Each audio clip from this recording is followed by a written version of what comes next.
Okay, बघा last time आपण काय बघितलं होतं, जरासं रिवाइज करूयात आणि मग पुढे जाऊया. ओके, तर बघा स्टॅटिकली इंड्युस्ड EMF हे बघितलं होतं. याचा पहिला टाईप होता सेल्फ इंड्युस्ड EMF, दुसरा टाईप आहे mutually induced EMF. Okay, mutually induced EMF. तर याच्यामध्ये बघा आपण सेल्फ इंड्युस्ड EMF मगाशी बघितला, या मागच्या लेक्चरमध्ये बघितला. तर हा बघत असताना याच्यामध्ये आपण AC सोर्स असला तर कसं असतंय, DC सोर्स असला तर त्याला व्हेरिएबल रेजिस्टन्स लावायचा असतोय, ह्या सगळ्या गोष्टी इथं आपण बघितल्या. ओके, तर तेव्हा आपण self inductance, coefficient of self इंडक्टन्सचं एक छोटेचं इक्वेशन जे L बद्दल होतं, तर ते सुद्धा आपण त्याच्यामध्ये काय केलं, सॉल्व्ह केलं किंवा थोडक्यात बघितलं. ओके, आता आपल्याला जे महत्वाची गोष्ट शिकायची आहे ती म्हणजे म्युच्युअली इंड्युस्ड EMF. आता हा इम्पॉर्टंट काय आहे सेल्फ पेक्षा पण, खरं तर हे दोन्ही सुद्धा पेपरला विचारत नाही, ठीक आहे. पण म्युच्युअली इंड्युस्ड EMF जो आहे तर हा काय आहे बघा, तर पुढे आपल्याला एक चॅप्टर आहे मोठा ट्रान्सफॉर्मर. तर या चॅप्टर मध्ये हा जो पार्ट आहे तर या पार्टवरती हा पूर्ण चॅप्टर काय राहतो, याचं प्रिन्सिपल डिपेंड राहतं. म्हणून आपल्याला म्युच्युअली इंड्युस्ड EMF हा जरासा व्यवस्थित बघायचा आहे. ओके, आता बऱ्याच वेळा काय होतं बघा की आपल्याला बॅकग्राऊंड बऱ्याचशा गोष्टींचं इथं नसतं, त्याच्यामुळे आपल्याला काय करावं लागतं की जे इक्वेशन दिलेत ते ऍज इट इज तुम्हाला काय करावे लागतात, प्रिपेअर करावे लागतात किंवा थोडक्यात पाठ करावे लागतात. तर ती करत चला, तुम्हाला मी इम्पॉर्टंट नोट्स देत जाईल. ओके, तर शेअर करतो तुम्हाला मी म्युच्युअल इंड्युस्ड EMF ची screen. Mutual induced EMF, where it is. Okay, wait a minute.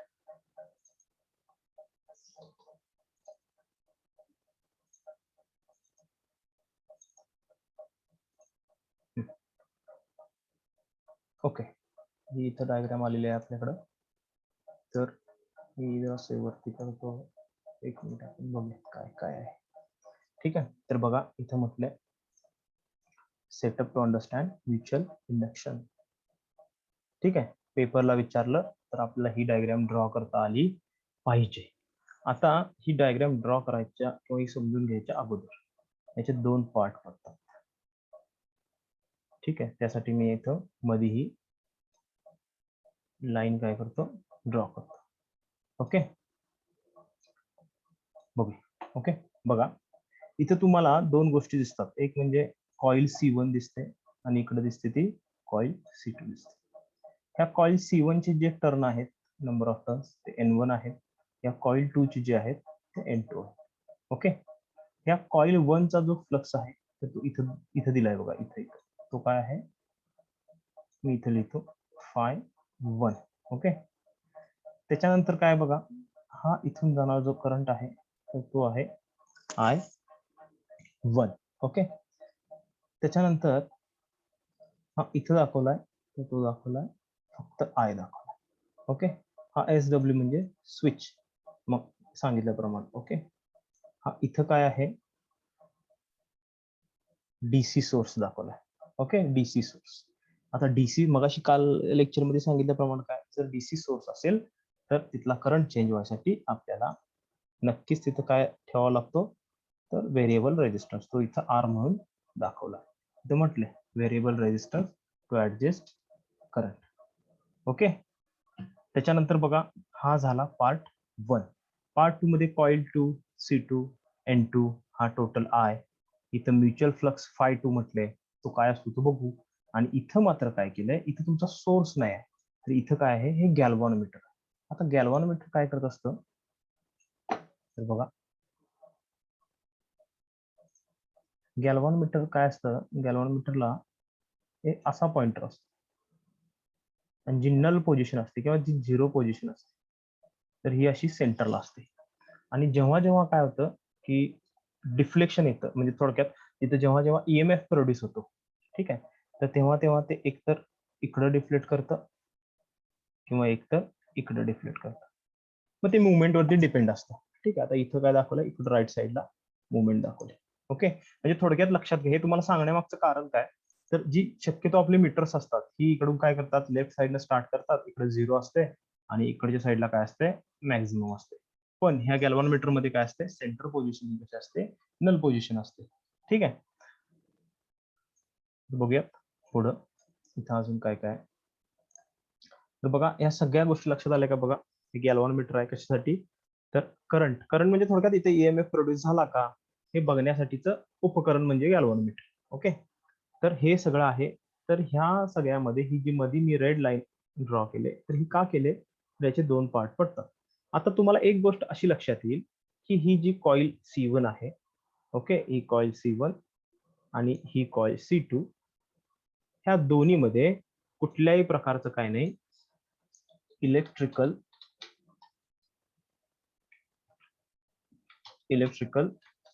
Connection नाही.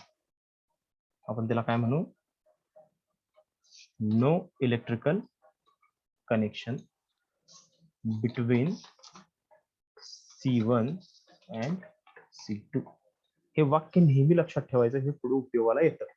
No any electrical connection between C1 and C2.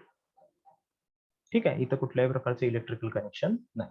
मधलं जे या दोन्ही कॉइलच्या मधलं जे मीडियम आहे, तर ते काय आहे, एअर आहे. तर ते काय आहे, एअर आहे. ठीक आहे, आता आपल्याला एक लक्षात येईल की म्युच्युअल इंडक्शन नक्की म्हणायचं कशाला, म्युच्युअल इंडक्शन कशाला म्हणायचं. आधी तुम्ही एक लक्षात घ्या की ही डायग्राम तुम्हाला समजली का, की ह्या डायग्राम मध्ये नक्की काय आहे, काय काय काय काय इथं प्लॉट केलेलं आहे. ठीक आहे, आता आपण ऍक्च्युअल म्युच्युअल इंडक्शनच्या कशाकडे जाऊ, फेनॉमेनॉनकडे जाऊ. ठीक आहे, म्युच्युअल इंडक्शन कशाला म्हणायचं. बघा सुरुवातीला जेव्हा आपण एक काय केला होता, इलेक्ट्रोमॅग्नेट ड्रॉ केला होता. बघा तो इलेक्ट्रोमॅग्नेट ड्रॉ करत असताना कशा पद्धतीने ड्रॉ केला होता,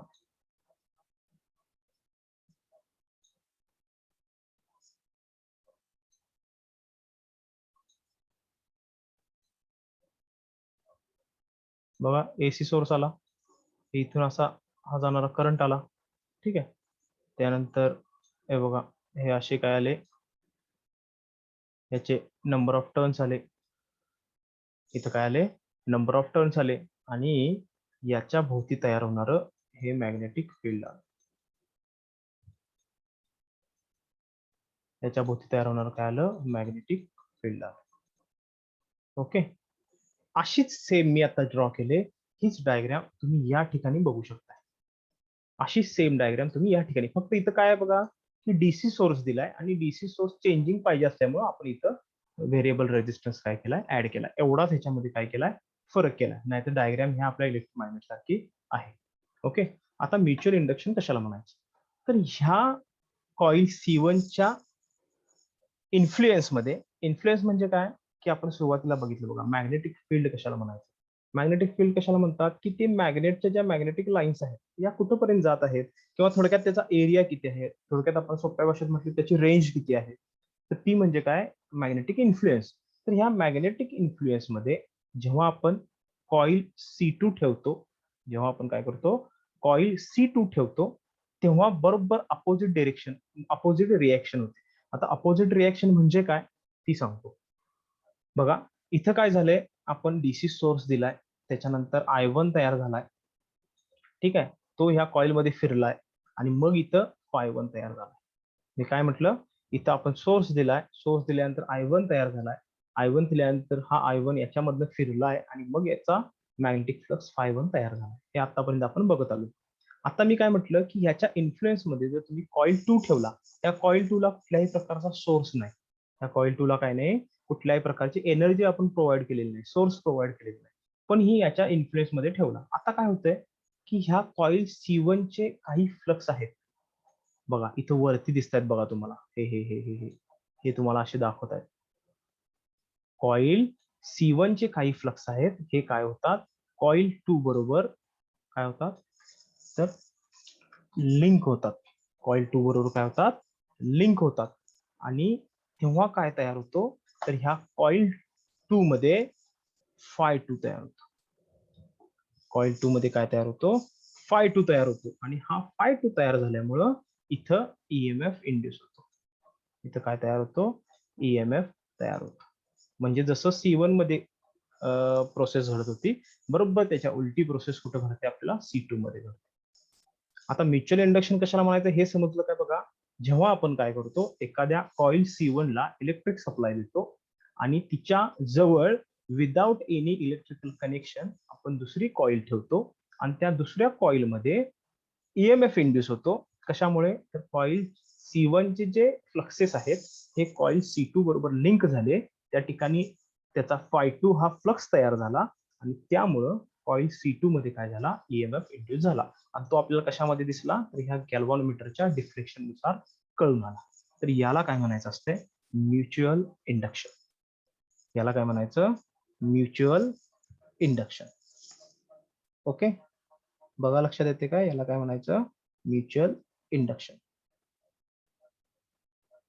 बघा आता तुम्हाला मी पुन्हा याची एक स्टँडर्ड डेफिनेशन सांगतो किंवा इथं आपण सरळ सरळ राईट डाऊनच करूयात. If the flux produced by one coil gets linked with another coil and due to the change in this flux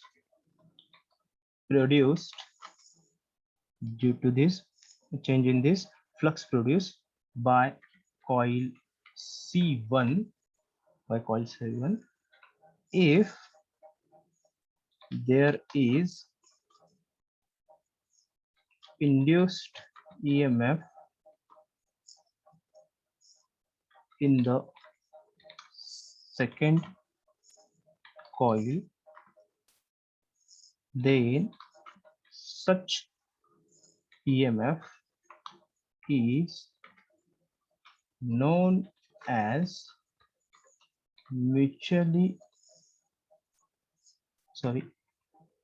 mutually induced EMF.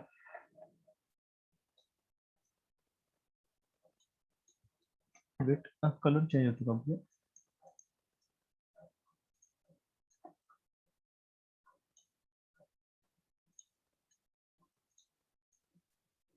अरे ठीक आहे, बघा.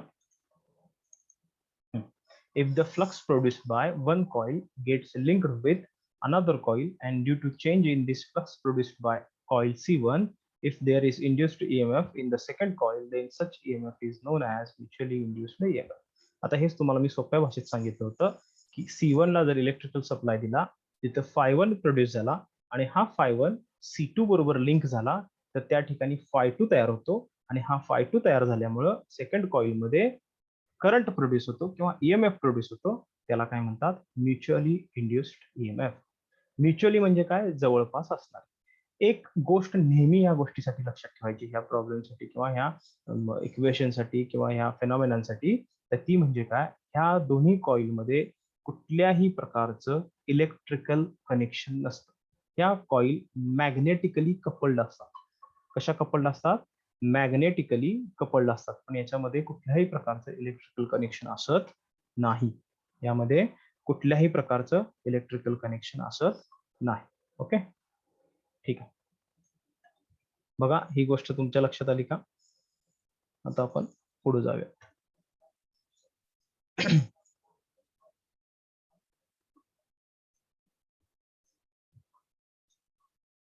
ठीक आहे, आता आपल्याला महत्वाचं आहे तर ते म्हणजे म्युच्युअल इंडक्टन्स. ही गोष्ट झाली म्युच्युअल इंडक्टन्स.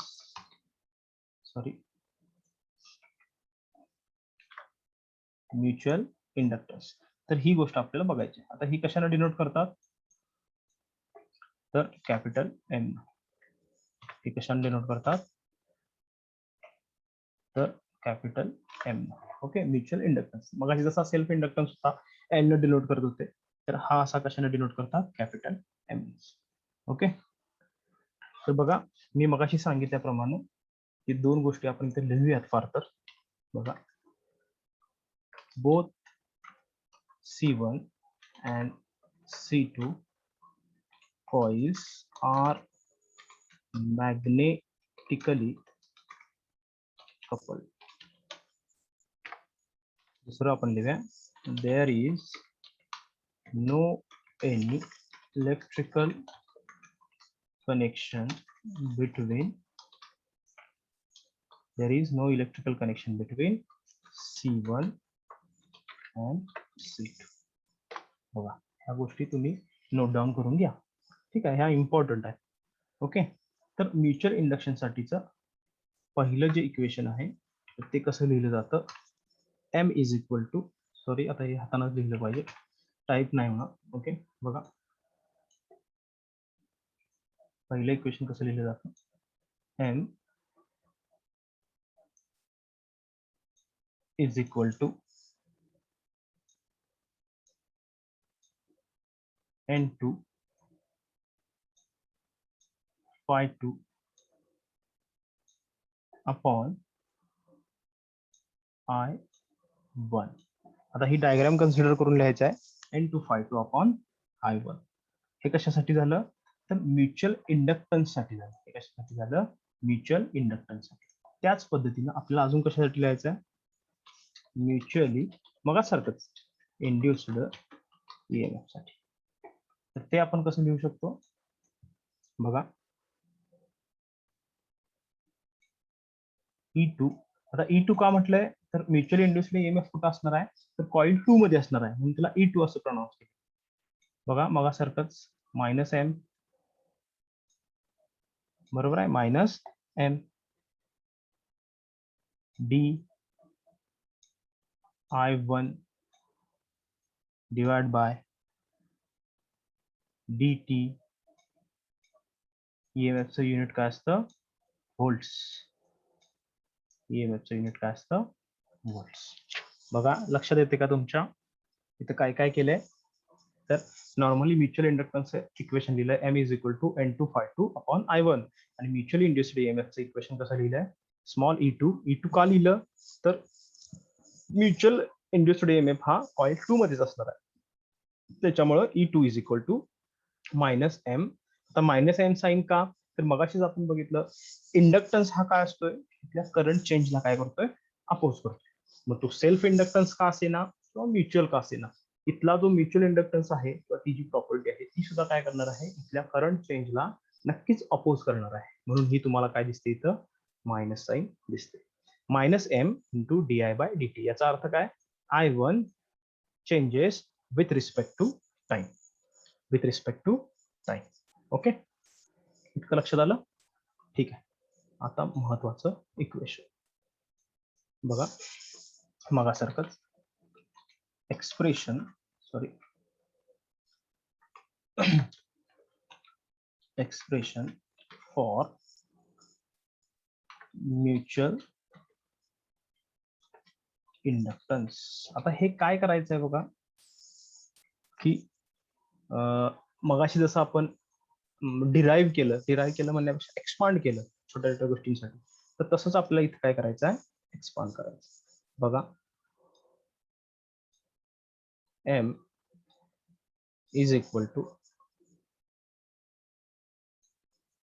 N1, काय काय लिहितोय बघा आधी समजते का, N1 N2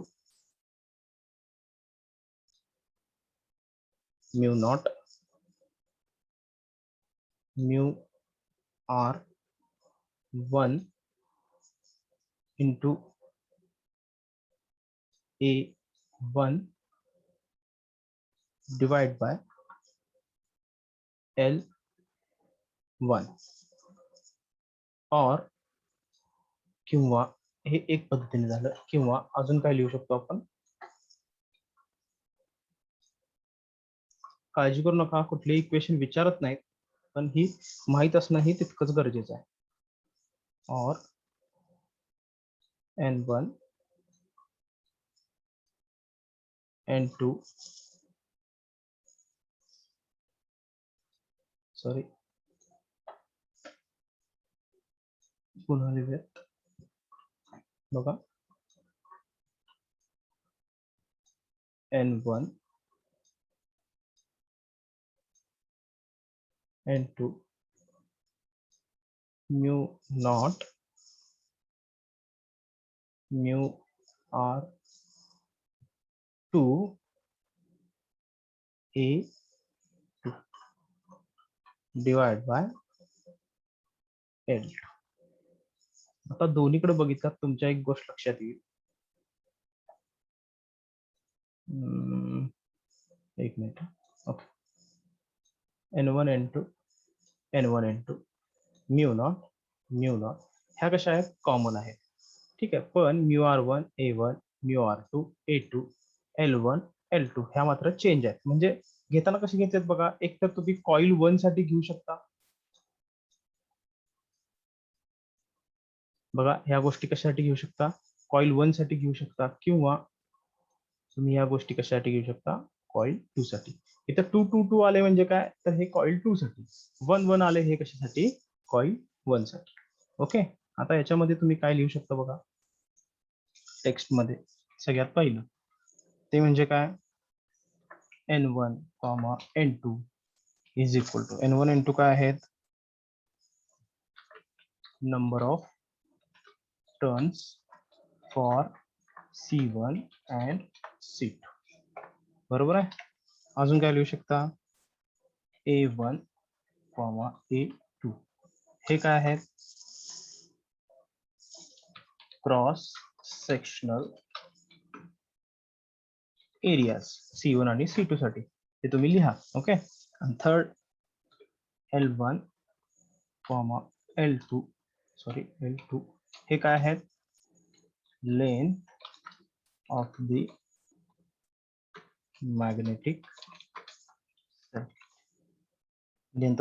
मॅग्नेटिक सर्किट किंवा लेंथ ऑफ द कॉईल म्हटलं तरी हरकत नाही. ठीक आहे. बघा एक्सप्रेशन फॉर म्युच्युअल इंडक्टन्स हे तुमच्या लक्षात आलं का बघा. एक तर तुम्ही हे कॉईल 1 साठीचं आहे हे तरी लिहू शकता किंवा हे कॉईल 2 साठी लिहिलंय ते तरी लिहू शकता. दोन्ही लिहिलात तरी तुम्हाला ती काय देणार आहे बरोबर मार्क देणार आहे. बघा एक्सप्रेशन फॉर म्युच्युअल इंडक्टन्स तुमच्या लक्षात आलं का. ठीक आहे. आता पुढची महत्वाची गोष्ट तर ती म्हणजे काय तर ती म्हणजे मग सरकत कोइफिशियंट ऑफ फक्त इथं नाव जरासं वेगळं आहे कपलिंग ज्याला म्हणतात की ज्याला काय म्हणतात के कोइफिशियंट ऑफ कपलिंग. आता इथं कपलिंग का म्हटलंय तर मगाशीच मी तुम्हाला सांगितलं की ह्या दोन्ही कॉईल कशा असतात मॅग्नेटिकली कपल्ड असतात. मग तो जो कोइफिशियंट आहे तर तो कसा काढायचा किंवा त्यासाठीचं जे इक्वेशन आहे तर ते इथं दिलेलं आहे. बघा एक साईडनं जाऊयात म्हणजे आपल्याला बरं पडेल. बघा M is equal to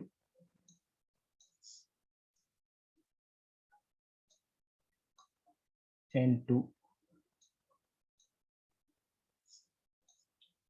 K1 phi1 upon I1. Sorry, I1. Okay, एक minute. I1. M is equal to N2 K1 phi1 upon I1. Okay. आणि अजून कशा प्रकारे लिहू शकतो M is equal to N1 K2 phi2 upon I. बघा N1 K2 phi2 upon I2. Okay. याला आपण काय देऊया इक्वेशन 1. याला काय म्हणतात इक्वेशन 2.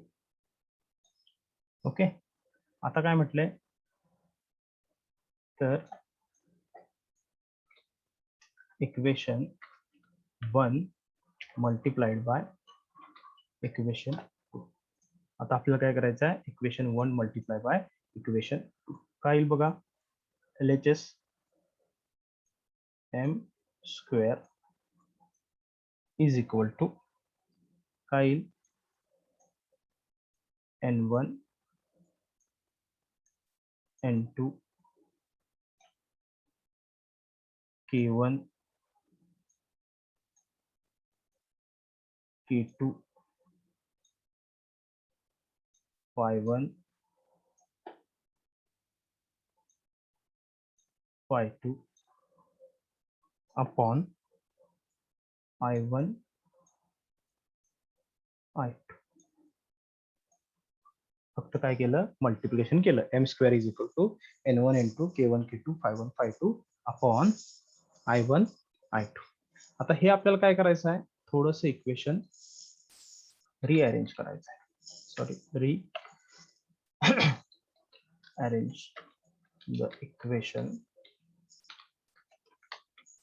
3. आता याला नाव आपण 3 देऊया. ओके, याला काय म्हणूया, 3 नंबरचं इक्वेशन 3 आपल्याला काय करायचं आहे, जर असं रिअरेंज करायचं. रिअरेंज केल्यानंतर आपल्याला काय मिळतं बघा, m square is equal to k1 k2 बघा मी कशा पद्धतीने रिअरेंज करतोय, k1 k2 जे कॉन्स्टंट म्हणून आपण घेतलेत, किंवा जेव्हा ज्याला आपण कोएफिशियंट ऑफ कपलिंगचा k दिलाय, A12 फॉर्मॅट मध्ये घेतले आपण कॉइल 1-2 साठी, पण ते आपण जराशी इथं ब्रॅकेट मध्ये बाजूला काढले. तर ब्रॅकेट मध्ये पहिल्यांदा काय करायचं, कॉइल 1च्या ज्या क्वांटिटीज आहेत तर त्या इथं घ्यायच्या, n1 y1 अपॉन i1 हा एक ब्रॅकेट. दुसऱ्या ब्रॅकेट मध्ये काय करायचं, कॉइल 2च्या क्वांटिटीज घ्यायच्या, n2 y2 अपॉन i. बघा लक्षात आलं का, बघा लक्षात आलं का, ठीक आहे. आता तुम्हाला याच्यामध्ये काय लक्षात येते बघूया, n1 ϕ1 आणि n2 ϕ2 ही जराशी गोष्ट कुठे लक्षात येते का बघा, ही गोष्ट लक्षात येते का बघा, n into phi upon i, n into phi upon i. ही गोष्ट आपण कुठेतरी बघितली होती. कुठे बघितली होती, तर सेल्फ इंडक्शन मध्ये. कुठे बघितली होती, सॉरी, ही कुठे बघितली होती, सेल्फ इंडक्शन मध्ये. म्हणजे आता ह्या इक्वेशन साठी आपण वेगळ्या पद्धतीने काय लिहू शकतो बघा, m square is equal to k1 k2 ह्या ब्रॅकेट साठी मी असं लिहीन, L1 का तर सगळ्या 1-1 क्वांटिटी आहेत कॉइल 1 साठीच्या, आणि यासाठी काय मी लिहीन L2. बघा जरासं एक पेज पाठीमागे जाऊन बघा, तुम्हाला हे इक्वेशन जे आहे, हे इक्वेशन, तर हे तुम्हाला अशा फॉर्मॅट मध्ये मिळेल. म्हणजे आपण इथं काय लिहिलं, m square is equal to k1 k2 L1 L2. Okay, आता जर मला हा स्क्वेअर रूट करायचा झाला तर काय येईल, इकडं m येईल, RHS ला काय राहील, under root k1 k2 into under root, separately लिहूयात, L1 L2. ठीक आहे, k1 k2 आणि under root L1 L2. Okay, मग आपण याच्यावरनं काय लिहू शकतो, की आपण काय पुट करायचं, k1 k2 जो अंडर रूट मधला आहे त्याच्यासाठी आपण काय पुट करायचं, तर एकच कॅपिटल K पुट करायचं. ह्या इक्वेशन वरनं आपण काय लिहू शकतो बघा, k1 k2 under root k1 k2 साठी आपण फक्त k जर पुट केला तर आपण कसं लिहू शकतो, m is equal to k into under root L1 L2. बरोबर आहे ना, पण आपल्याला इक्वेशन कसलं पाहिजे, केचं इक्वेशन आपण कसं रिअरेंज करू शकतो, k is equal to m upon under root L1 L2 M upon under root L1 L2. Okay, बघा तर इथंपर्यंत इक्वेशन तुम्ही लिहायचं आहे. पुढची ती इक्वेशन आहे ती काय लिहिली नाही तरी चालेल. तुम्ही फायनल इक्वेशन कुठेपर्यंत लिहायचं आहे, K is equal to M upon under root L1 L2 इथपर्यंत काय करायचं आहे तुम्ही लिहायचं आहे. ओके, आता नॉर्मली काय असतं बघा, आता जरासं थिअरीकडे वळूया. हे बघा पूर्ण इक्वेशन लक्षात आलं का? मी पुन्हा एकदा एक्सप्लेन करतो. पहिलं इक्वेशन लिहिलं एम साठीचं, N2 लिहिला, K1 लिहिला, Phi1 लिहिला, I1 लिहिला. एम साठी लिहिताना उलट केलं, पहिल्यांदा N1 लिहिला, मग K2, Phi2 आणि I2 लिहिला. आता काय केलं, ही 1 आणि 2 इक्वेशन मल्टिप्लाय केली. लेफ्ट साइड काय आली, एम स्क्वेअर आली. राईट साइड काय आली, N1 N2 K1 K2 Phi1 Phi2 upon I1 I2.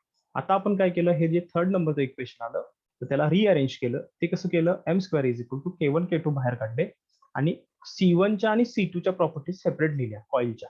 1 ची लिहिताना N1 Phi1 अपॉन I1, 2 ची लिहिताना N2 Phi2 upon I2.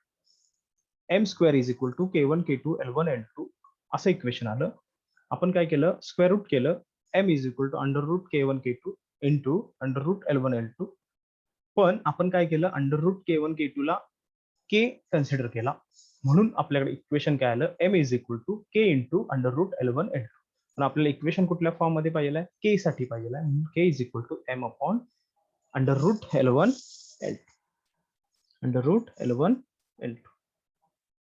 Okay, तर हे काय आहे याचं इक्वेशन आहे.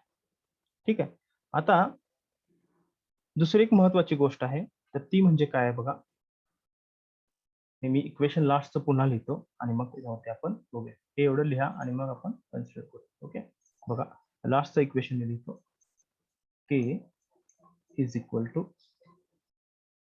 M upon under root L1 L2. Okay, पण काय असते बघा,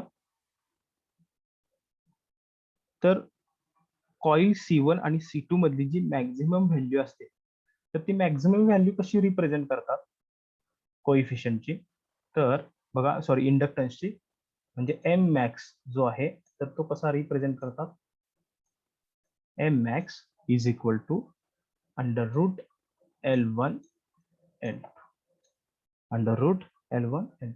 म्हणून हे के परत आपण रिअरेंज कसं करू शकतो, K is equal to M upon M max, K is equal to M upon M max. ठीक आहे, पण के ची जी मॅक्झिमम व्हॅल्यू असते, आता मी कशाबद्दल बोलतोय, के च्या व्हॅल्यू बद्दल. के ची जी के मॅक्स असतो हा नेहमी किती असतो, 1 असतो. हा रेशो आहे ना, म्हणजे याला युनिटलेस क्वांटिटी असणार आहे. के मॅक्स जो आहे तर तो किती असतो, 1 असतो.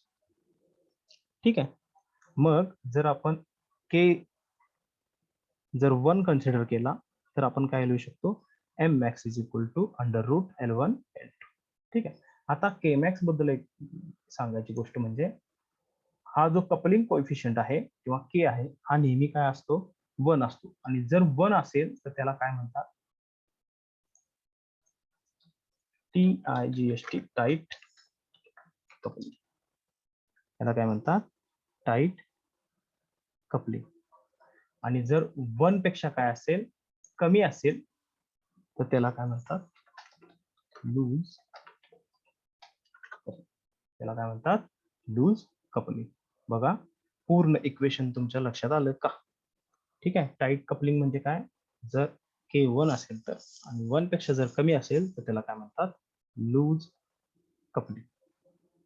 ठीक आहे, आता हा जो आता आपण के बघितला, ज्याला आपण काय म्हणतो, कोएफिशियंट ऑफ कपलिंग, याला अदर वर्ड्स मध्ये अजून एका याच्यामध्ये काय म्हणतात, तर मॅग्नेटिक, माहित असावं, magnetic coupling coefficient. Magnetic coupling coefficient याला काय म्हणतात, मॅग्नेटिक कपलिंग कोएफिशियंट. तर अशा पद्धतीने आपला काय होतो, म्युच्युअल इंड्युस्ड ईएमएफ आणि म्युच्युअल इंडक्टन्स आणि expression for mutual inductance, coefficient of coupling, ह्या गोष्टी इथे काय होतात, एंड होतात. ओके, आता महत्वाची गोष्ट तुम्हाला अजून एक शेअर करायची, ठीक आहे, बघूयात एक छोटासा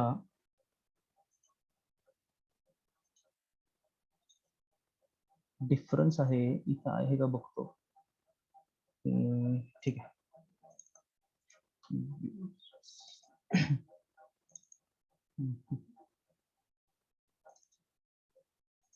छोटासा डिफरन्स आहे. पेपरला म्हणजे कुठल्याला विचारतील, युनिट टेस्टला नक्की विचारतील, हे प्रिपेअर करून ठेवायचं. ओके, बघा characteristics, dynamically induced EMF, statically induced EMF. पहिला point, moment of coil or magnet. बघा डायनेमिकली मध्ये काय असतं, either coil moves or magnet moves. म्हणजे आपण सांगितलं कॉईल म्हणजे थोडक्यात कंडक्टर रे, एक तर कंडक्टर मूव्ह होतो किंवा मॅग्नेट मूव्ह होतो. स्टॅटिकली मध्ये काय बघा, दोन्ही सुद्धा मूव्ह होत नाही, ना कंडक्टर मूव्ह होतो ना आपला मॅग्नेट मूव्ह होतो. इथं काय मूव्ह होतं, फक्त आणि फक्त फ्लक्स, ते म्हणजे फाय. मग ती काय फिजिकल मुवमेंट नव्हे, म्हणून इथं काय म्हटलं स्टॅटिकली मध्ये, neither coil nor magnet move. Second, current through electromagnet. ठीक आहे. डायनॅमिकली इंडस्ट्रीमध्ये काय असतं, कॅन रिमेन कॉन्स्टंट.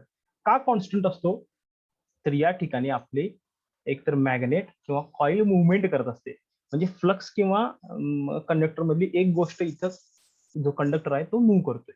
पण स्टॅटिकली विचार करताना काय बघा, इथं आपली फिजिकल मुवमेंट नाही, आपल्याला तर फाय मूव्ह केला पाहिजे, म्हणून इथं आपला जो करंट आहे हा आपल्याला कसा लागतो, व्हॅरी किंवा changing with respect to time अशा पद्धतीनं लागतो. आणि तिसरं, expression for induced EMF.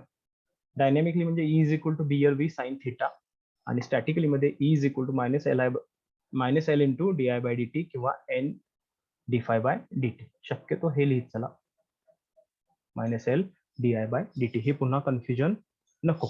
Okay, बघा हा छोटासा डिफरन्स आहे, तो तुमच्या लक्षात आला का? याच्यामध्ये अजून एक पॉईंट आहे, तो मी त्या इन्क्लूड नाही केला, तो म्हणजे ऍप्लिकेशन. तर डायनॅमिकली इंड्युस्ड EMF जो आहे हा DC जनरेटर किंवा back EMF in DC Motors किंवा इंडक्शन मोटर्स, ह्या 3 ऍप्लिकेशन्स मध्ये यूज करतात. आणि स्टॅटिकली इंड्युस्ड EMF जो आहे हा फक्त एका गोष्टीमध्ये यूज करतात, तो म्हणजे ट्रान्सफॉर्मर. मगाशी जी गोष्ट मी तुम्हाला सांगितली होती ती, की हा फार महत्वाचा पॉइंट आहे. ओके, ठीक आहे. पुढं महत्वाची गोष्ट आपल्याला जी बघायची आहे तर ती म्हणजे, एक मिनिट,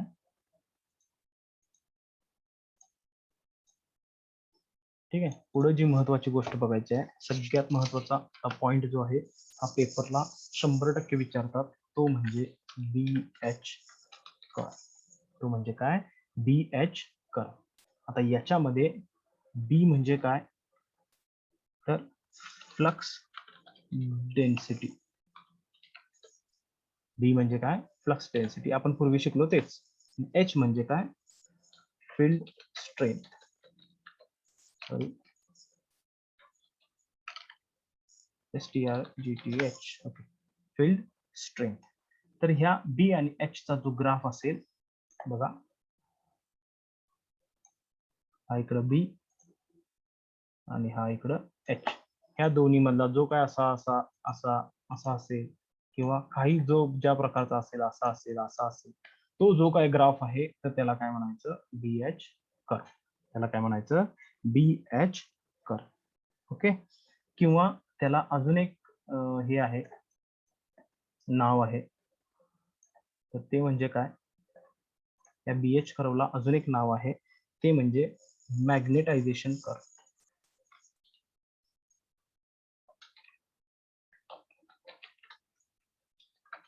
मॅग्नेटायझेशन कर्व, याला दुसरं नाव काय आहे, मॅग्नेटायझेशन कर्व. ओके, तर हा मॅग्नेटायझेशन कर्व काय आहे तर तो आता आपण बघूयात. ठीक आहे, त्यासाठी तुम्हाला एक छोटीशी डायग्राम शेअर करतो, मे बी आपल्याकडे अवेलेबल असायला हवी. ओके, आहे. ठीक आहे, तर बघा ही डायग्राम आपल्याकडे अवेलेबल आहे, तर ती काय सांगते ते आधी बघूया. बघा 3 गोष्टी आहेत. पहिला म्हणजे एक चार्ट दिलाय, current I, field strength H, flux density B. म्हणजे BH करो म्हटलं ना आता, BH आणि I. ओके. त्यानंतर इथं जे दिलंय, इथं बघा हा 2 नंबर म्हणूया आपण, हा 1 नंबर म्हणूया आणि हा 3 नंबर म्हणूया. बघा 2 नंबरला काय दिलंय, तर B आणि H मधला काय दिलाय, ग्राफ दिलाय. ठीक आहे. हे बघूयात X Y Z काय आहे ते बघूयात नंतर, काय हरकत नाही. ठीक आहे. पण त्याच्या अगोदर तुम्हाला जे द्यायचं आहे हिस्टेरेसिस कर्व साठी, तर तो म्हणजे इथं इलेक्ट्रिकल सर्किट. तर हे इलेक्ट्रिकल सर्किट आधी कसं ड्रॉ केलंय ते बघूया. ओके. बघा इथं तुम्हाला बॅटरी सोर्स दिसतोय, इथं एक एमिटर दिसतंय. एमिटर म्हणजे काय, असं मीटर जे काय करतं, करंट मेजर करतं. एमिटर बघा, छोट्या छोट्या गोष्टी लक्षात ठेवत चला, हे तुम्हाला कुठे येणार नाही पुन्हा. एमिटर म्हणजे काय, एक असं मीटर जे काय करतं, करंट मेजर करतं. ठीक आहे. बघा आपण मगाशी सांगितल्याप्रमाणे डीसी सोर्स आहे, म्हणजे इथं काय आला पाहिजे, व्हेरिएबल रेझिस्टन्स आला पाहिजे. आला variable resistance to vary the value of current. तरच आपल्याला काय मिळतील, फायच्या काय मिळतील, डिफरंट व्हॅल्यूज मिळतील. ओके. ठीक आहे. इथं काय म्हटलंय, रिव्हर्सिबल स्विच. इथं काय म्हटलंय, रिव्हर्सिबल स्विच. आता रिव्हर्सिबल स्विच काय असतो, तर एकदा पॉझिटिव्ह डिरेक्शनला आणि एकदा निगेटिव्ह डिरेक्शनला, असं दोन्ही डिरेक्शनला हा ग्राफ असतो. म्हणून त्यासाठी इथं काय दाखवलाय, रिव्हर्सिबल स्विच. त्याची पोझिशन पण दाखवले, एकदा पोझिशन 1 दाखवले. ठीक आहे. आणि एकदा पोझिशन 2 दाखवले. ती काय असते ते आपण नंतर बघू. तर हे पहिलं इलेक्ट्रिक सर्किट एक साधारण लक्षात घ्या. ओके. आता आपल्याला इथं बघायचं आहे ते म्हणजे BH कर्व. आता BH कर्व बघत असताना ही गोष्ट थोडीशी बाजूला ठेवा, इलेक्ट्रिक सर्किट. आपल्याला फक्त हे वरचं सर्किट बघायचं, हे बघायचं ग्राफ तेवढा आपल्याला इथं बघायचा. इलेक्ट्रिक सर्किट आपण नंतर बघू काय असतं ते. ठीक आहे.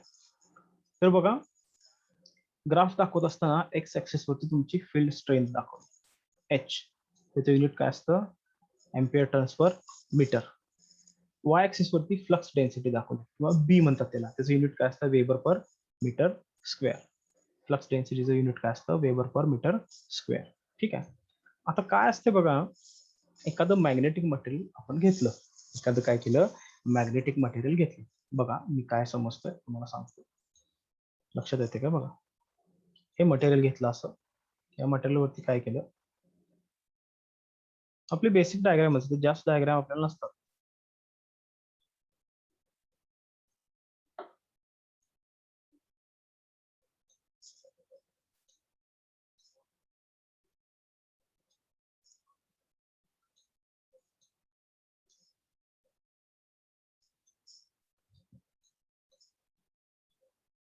हा एसी सोर्स. ओके.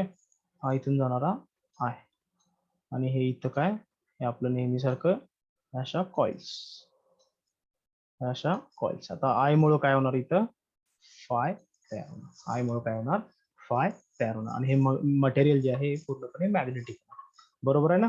आता हे मटेरियल मॅग्नेटिक झाल्यानंतर त्याचं जे बी आणि एच ला कन्सिडर करून जो ग्राफ काढला जातो, तर त्याला काय म्हणतात, BH कर्व असं म्हणतात. ओके. आता BH कर्व म्हणत असताना तुम्हाला इथं ग्राफ मध्ये दिसेल, तर बघा हा इथपर्यंत एक पॉइंट आहे, हा इथून इथपर्यंत एक पॉइंट आहे आणि हा इथून इथं, हा म्हणजे हा X दाखवलाय, हा इथं Y दाखवलाय, त्याला नी पॉइंट म्हटलंय. आणि इकडे काय म्हटलंय, सॅच्युरेशन रिजन म्हटलंय, सॅच्युरेशन रिजन. आता याचा अर्थ काय असतो ते तुम्हाला मी काय करतो, एक्सप्लेन करतो. ठीक आहे. सगळ्यात पहिली गोष्ट, हा ग्राफ कसा असतो लक्षात आलं का, एक्स आणि वाय ऍक्सिस वरती काय असतं बघा. सगळ्यात पहिल्यांदा म्हणजे हा रिजन 0 to x. आता 0 to x मध्ये काय असतं बघा, की सगळ्यात सुरुवातीला इथं, हे बघा इथं तुमची H सुद्धा 0 असतं आणि B सुद्धा काय असतं, 0 असतं. म्हणजे स्टार्टिंग पोझिशन आहे, अशा ठिकाणी काय असतं, दोन्ही सुद्धा 0 असतं. बरोबर आहे. त्याच्यानंतर काय होतं, की तुमचा जो H आहे याच्यामध्ये पहिल्या रिजन मध्ये हा H ग्रॅज्युअली इन्क्रीज होतो, पण त्याच्या तुलनेमध्ये B हा कसा होतो, जरासा स्लोली काय होतो, इन्क्रीज होतो. B काय होतो, स्लोली इन्क्रीज होतो. पण एच जरासा काय होतो फास्ट इन्क्रीज होतो. कुठल्या रिजन मध्ये 0 to x मध्ये. ओके, आता दुसरं जे रिजन आहे तर ते आहे x to y. दुसरं जे रिजन आहे, सॉरी आपण दुसरं पेन घेऊया.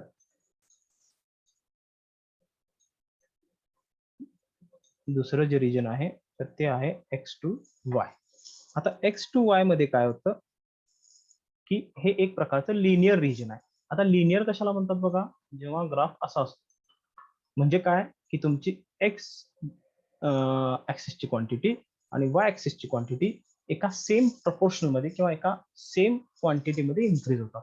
मग त्यांनी काय सांगितलंय की हा मधला जो रिजन आहे x आणि y मधला, की याच्यामध्ये काय आहे तुमचा b पण सेमच इन्क्रीज होतोय आणि तुमचा h सुद्धा काय होतोय सेमच इन्क्रीज होतोय. ठीक आहे, आता राहते ती म्हणजे y बियॉन्ड, म्हणजे y नंतरची गोष्ट. पण त्यांनी y ला काय म्हटलंय, नी पॉइंट म्हटलंय. y ला त्यांनी काय म्हटलंय, नी पॉइंट. आता नी पॉइंट का म्हटलंय तर ते तुम्हाला सांगतो की या मटेरियलमध्ये बघा, आता इकडे जरा लक्ष द्या. तर ह्या मटेरियलमध्ये किंवा कुठलंही मटेरियल असो मॅग्नेटिक, याच्यामध्ये अशी एक वेळ येते त्यावेळी काय होतं की बघा, ह्या ज्या अशा फ्लक्स आहेत, जसा जसा करंट वाढत जातो तसे तशी फ्लक्स वाढत जातात. आणि एक वेळ अशी येते की ह्या फ्लक्स साठी इथं जागाच शिल्लक राहत नाही. इथं काय राहत नाही, जागाच शिल्लक राहत नाही. म्हणजे फ्लक्स डेन्सिटी जी आहे ही काय होते, मोर इन्क्रीज होते. खूप जास्त प्रमाणामध्ये काय होते, फ्लक्स डेन्सिटी इन्क्रीज होते. आणि त्याच्यानंतर काय होतं की अजून ही फ्लक्स डेन्सिटी इन्क्रीज व्हायला तुम्हाला इथं कुठेही जागा शिल्लक राहत नाही. म्हणून ह्या पॉइंटला काय होतंय, हा जो नी पॉइंट म्हटलंय त्याला तेवढ्यासाठी की हा असा पॉइंट असतो की ज्या पॉइंटला तुमची जी फ्लक्स डेन्सिटी आहे ही इन्क्रीज व्हायची बंद होते. त्या पॉइंटला, नी पॉइंटला काय होते, तुमची फ्लक्स डेन्सिटी इन्क्रीज व्हायची बंद होते. ठीक आहे, आणि तिथून पुढे फक्त तुमचं एच इन्क्रीज होत जातं. तुमचं जे फील्ड स्ट्रेंथ आहे हे काय होत जातं, चेंज होतं. तर यालाच काय म्हणतात, वायच्या पुढचं जे रिजन आहे याला सॅच्युरेशन रिजन म्हणतात. सॅच्युरेशन रिजन म्हणजे काय की तुमची कपॅसिटी संपणं. सॅच्युरेट होणं म्हणजे काय, कपॅसिटी संपणं. तर जागा शिल्लक नाही, त्याच्यामुळे तुमची फ्लक्स डेन्सिटी इन्क्रीज होत नाही. हे एक लॉजिकली तुम्हाला लक्षात यावं म्हणून ही उदाहरणं आहेत. ठीक आहे, हे टेक्निकल लँग्वेज मध्ये लिहू नका, फक्त हे लक्षात ठेवण्यासारखी घ्या की नी पॉइंट म्हणजे काय की इथून पुढे काय होतं, तुमची फ्लक्स डेन्सिटी इन्क्रीज होत नाही, फक्त आणि फक्त तुमची फील्ड स्ट्रेंथ काय होत जाते, इन्क्रीज होते. तर या पुढच्या रिजनला, वाय नंतरचं जे हे रिजन आहे तर याला काय म्हणतात, सॅच्युरेशन रिजन असं म्हणतात. तुम्हाला जर मॅग्नेटायझेशन कर्व विचारला तर तुम्ही नक्कीच ही छोटीशी डायग्राम ड्रॉ करायची आणि त्याच्या खाली काय लिहायचे, रिजन वाईज त्याची इक्वेशन लिहायची. म्हणजे पहिल्यांदा रिजन काय लिहायचं बघा, पहिल्या मी रिजन काय लिहिणार, सगळ्यात पहिल्यांदा काय लिहिणार, रिजन 0 to x, एक नंबर टाकणार आणि लिहिणार रिजन 0 to x. ह्याच्यामध्ये काय होतंय, ऍट स्टार्टिंग असं लिहिणार, at starting h is equal to 0 and also b is equal to 0. Okay, then b increases gradually and also h is increased. Okay, but b changes slowly than h. बरोबर आहे ना, बी इथं काय होतं, H पेक्षा slowly change होतं. पुढचं जे रिजन आहे ते मी काय लिहिणार, एक्स टू वाय.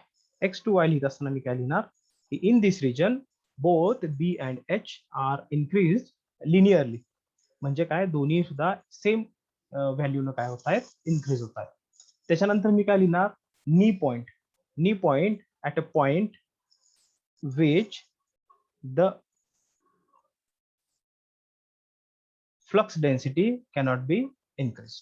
की इथनं पुढे काय होणार नाही, तुमची फ्लक्स डेन्सिटी काय होणार नाही, इन्क्रीज होणार नाही ऍट पॉइंट, नी पॉइंटला. ओके, आणि पुढे तिसरं लिहिताना किंवा चौथं लिहिताना आपण काय लिहिणार की बियॉन्ड पॉइंट वाय, की त्यामध्ये काय, इट इज अ सॅच्युएशन रिजन.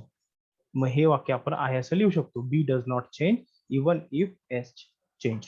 जरी तुमची फील्ड स्ट्रेंथ वाढत असली तरी तुमचा फ्लक्स डेन्सिटी इन्क्रीज होत नाही. ओके, आता याच्यानंतरचा आहे तो मॅग्नेटिझम लूप आहे.